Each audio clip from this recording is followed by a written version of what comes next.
And more details on changes done underneath on the 4CX250B amp. The input for the cathode came through a bunch of wire jumpers, all paralleled. So we had a lot of RF loops in there, unnecessary inductance.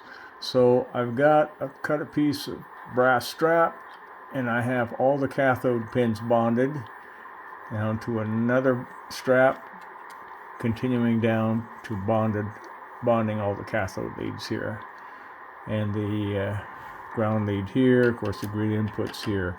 We didn't change much on the grid input, except coupling here. Well, coupling here to the cathode. The cap is the same, which came off the bifelder choke in the tuning networks. Same thing, we came up with a piece of brass strap here. The input tuning networks were just simple parallel LC tuned circuits for each band, 80 through 10. I ended up taking caps off and adding and retuning these guys, so they're all pretty flat now for 80 through 10, and you can pretty much get full output power at 10 to 15 watts in. The keying circuit used to key these two, the antennas changeover 6-volt AC relay, and the bias relay, which switched you from standby with a high bias of 130 volts to operating bias set by the two pots down here. We ended up reverse wiring on the pots because one was clockwise for decrease, the other one was counterclockwise, confusing. So those are both set up.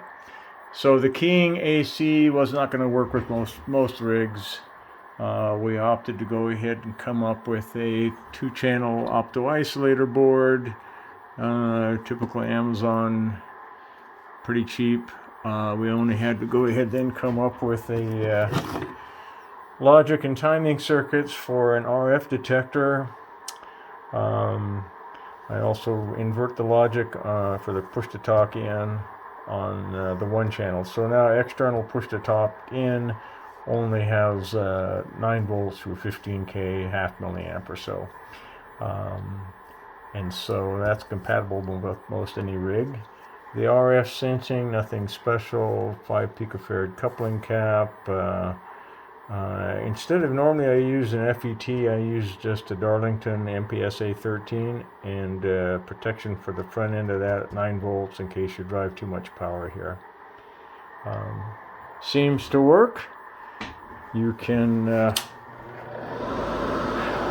power it up, and in the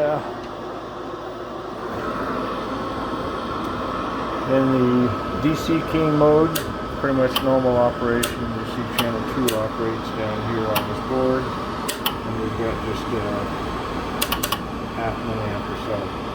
Throw it down in the back, the switch we added here, and now you're RF sensed. And it seems to operate pretty good at anything over 3 watts in. And then there's a hang time adjustment over here for the long hang time, go clockwise, crazy long, 1.5 seconds. All the way down at the other end, 300 milliseconds. It's getting there.